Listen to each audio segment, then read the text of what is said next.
Ya, kita akan kembali berdiskusi bersama dengan sejumlah kepala daerah. Dengan baik ya. Pak Wagub, bisa mendengar suara saya? Iya, dengar dengan jelas. Oke, alhamdulillah. Ini bergabung juga bersama kita sudah ada Wakil Gubernur DKI Jakarta Ahmad Riza Patria. Selamat pagi. Assalamualaikum, Bang Riza. Pagi, assalamualaikum. Waalaikumsalam. Waalaikumsalam. Mbak Gina. Ya, saya mau ke Pak UU dulu. Pak UU, tadi gimana Pak untuk mitigasi yang dilakukan oleh Pemprov Jawa Barat ya? Ini di bagian selatan, betul. Ini berpotensi hujan lebat tadi 100 mm per hari informasinya dari BMKG. Ya, memang informasi dari BMKG ini selalu akurat.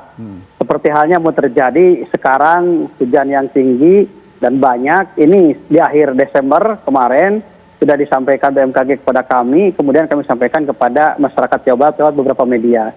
Termasuk informasi barusan, saya meyakini ini benar. Oleh karena itu, pemerintah Provinsi Jawa Barat sejak awal sudah mempersiapkan. Yang pertama, kami sudah memperbaiki jalur-jalur air yang jebol di beberapa daerah. Seperti kemarin yang di Indramayu, kenapa banjir? Karena 2 titik jebol. Sekarang sudah alhamdulillah diselesaikan bersama BBWS. Kemudian yang di Subang juga jebol juga sekarang sudah diperbaiki. Kemudian juga kecuali yang di Bekasi, yang di Kampung Bayuran itu belum bisa diselesaikan karena memang air masih tinggi. Kecuali yang di Kota Bekasi, yang di Jati Asih, ini bersama BBWS sudah dilaksanakan. Maksudnya Pak Wagub, mohon maaf Pak Wagub, Mas Pak Wagub yang di Sungai Citarum itu ya? Betul ya? Ya, yang Sungai Citarum belum. Jadi memang belum bisa diapa-apain karena memang airnya masih tinggi begitu?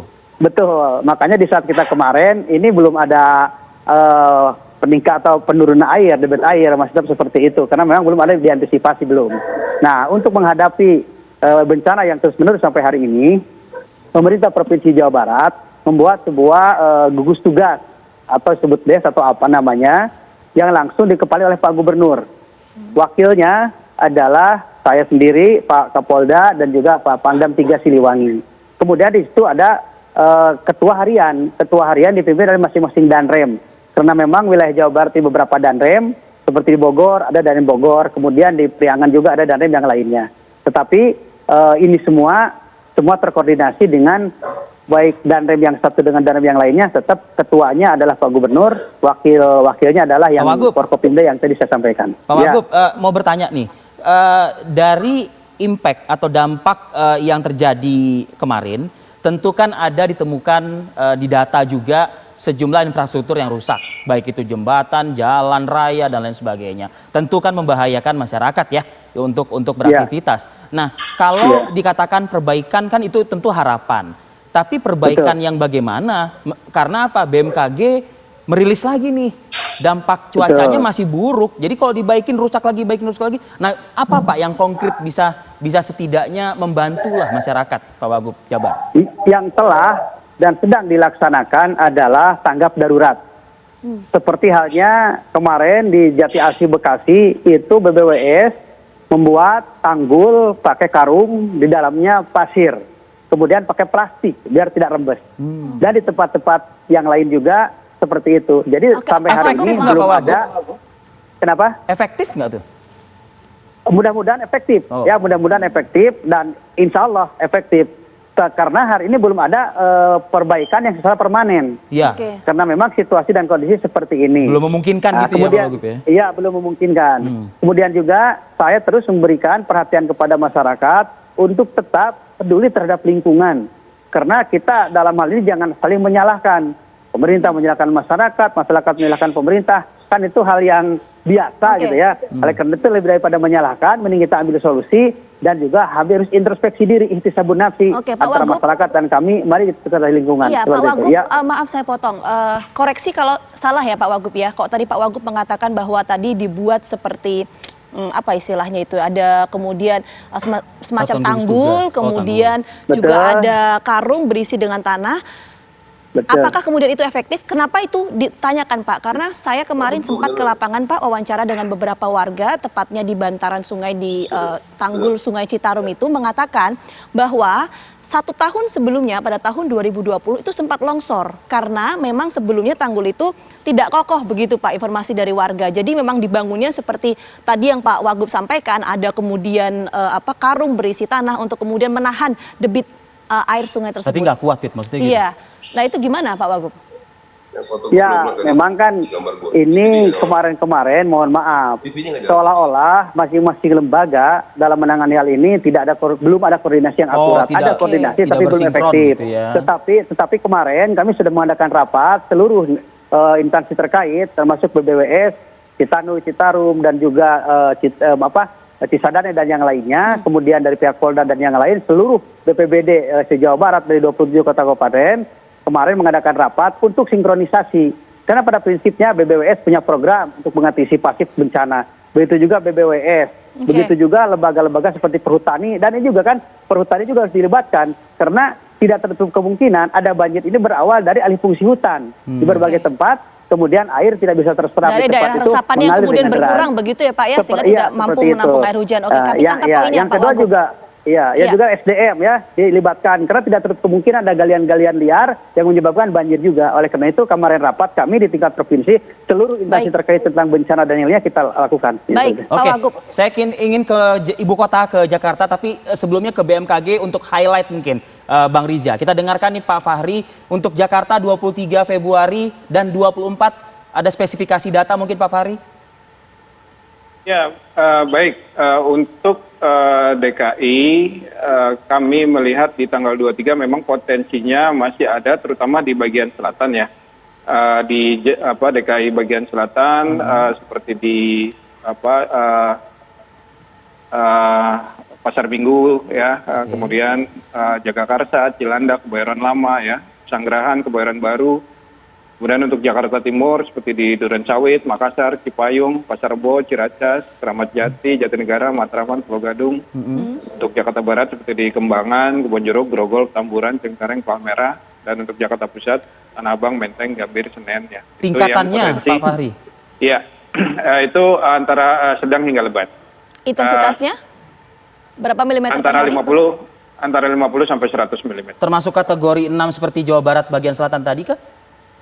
Oh, lebih tinggi Jawa Barat Lebih Selatan. tinggi Jawa Barat. Oh, kita di bawah 6 Iya. berarti ya, di ibu kota ini ya? Iya, betul. Ini kategorinya 3 kalau DKI. Kategori Oke. 3. Bang Rija, disikapi Bang, data dari BMKG Bang Rija. Ya, terima kasih.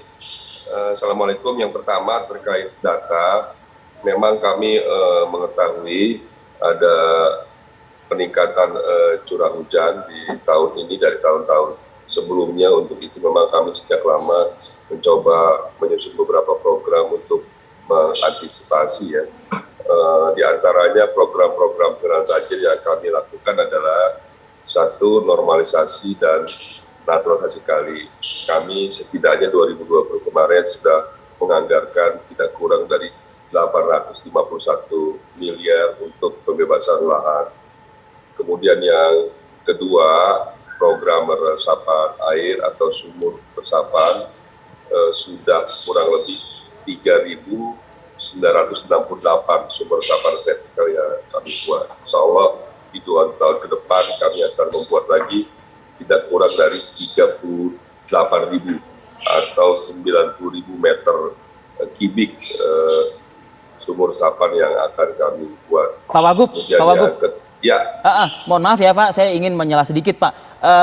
Gambar itu kan sudah terlanjur kemana-mana. Kami pun juga awak media kan juga meliput, mengcover kejadian beberapa hari ke belakang ya Pak Wagub. Ya.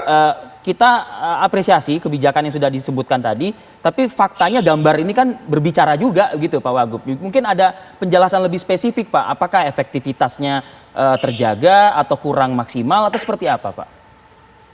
ya kalau kita melihat fakta dan data, kita tahu Jakarta itu kan ada 3 sumber airnya. 1 hujan lokal, 2 banjir kiriman atau banjir bandang dari daerah sekitar, 3 dari banjir rob atau dari laut. Dan Jakarta kan datarannya memang rendah. Jadi memang Jakarta berbeda dengan provinsi lain, di dataran rendah, jadi ketika hujan dia akan dialirkan oleh air. Terlebih lagi di saat-saat sekarang, tahun-tahun ke depan, itu sejak beberapa tahun memang curah hujannya tinggi ya. Apalagi hujan kemarin itu mencapai 226 mm per hari, di mana kapasitas daya tampung air Jakarta itu tidak bisa lebih dari 100 Artinya mililiter. ambangnya Itu segitu artinya- begitu ya? Betul, ambang batasnya maksimal sampai 150 sampai 100. sehingga kalau debit air Lebih dari melebihi segitu? itu maka terjadi kelebihan air atau banjir atau potensi banjir. Untuk Namun apa ya demikian, langkah-langkah yang signifikan segerakan, kita bicara mitigasi ya, kan ibaratnya kan sudah tahu nih ambang batasnya sekian, tapi potensi untuk lebih itu kan masih ada dari BMKG. Apa langkah signifikannya, Pak? Ya, makanya Jangka dalam pendeknya setahun- begitu, Pak Wagub. Jangka pendek ya? Kalau dalam setahun terakhir ini yang kami lakukan adalah diantaranya kalau pembebasan lahan, membuat normalisasi, naturalisasi itu kan membutuhkan waktu yang tidak sebentar ya. Iya, Kami betul. bersyukur dari PUPR umpamanya membantu membuatkan waduk di Ciawi dan Cimahi, tapi kan membutuhkan waktu 3 tahun. Iya, Iya. Dan itu baru selesai nanti akhir tahun 2021 dan baru kita nikmati hasilnya di awal tahun depan. Banjir awal tahun depan itu akan berpotensi mengurangi banjir setidaknya 11% menurut penelitian kami. Tapi kan baru nanti itu kan program 3 tahunan. Jangka Oke, panjang nah, gitu Nah, ya. Pak Wagub. tahun ini apa yang kita lakukan yaitu ada 3 program yang cukup signifikan membantu, diantaranya adalah kami mengoptimalisasi pengerukan atau meningkatkan daya tampung air. Jadi sungai-sungai ada di Jakarta, waduk situ kami keruk dengan menggunakan alat berat yang kami miliki, setidaknya ada 265 ekskavator yang kami miliki, kemudian 465 dump truck yang kami miliki untuk membantu melakukan pengerukan. Pembuatan Kemudian sodetan juga termasuk sodetan. berarti ya, Pak Wagub ya? Bagaimana? Pembuatan sodetan begitu juga termasuk berarti? Ya, yang kedua pembuatan codetan dan terobosan codetan juga membantu. Yang ketiga ternyata kami membuat terobosan, membuat olakan-olakan atau tampungan-tampungan sementara. Dan 3 program ini ternyata membantu Oke. sekali ya daripada program, sehingga banjir di Jakarta alhamdulillah kemarin tidak lebih dari 1 hari itu selesai surut ya. Ya. Setidaknya kalau data yang bisa kami sampaikan, jumlah pengungsi di tahun ini hanya 3.311, tahun sebelumnya ada 36.445, kemudian tahun 2015 jumlah pengungsi sampai 45.813, di tahun 2013 jumlah pengungsi ada 90.000 lebih, Baik. di Oke, tahun baik. 2007 276, di tahun 2002 ada 154.000. Itu Baik, jumlah Pak Wagub. pengungsi.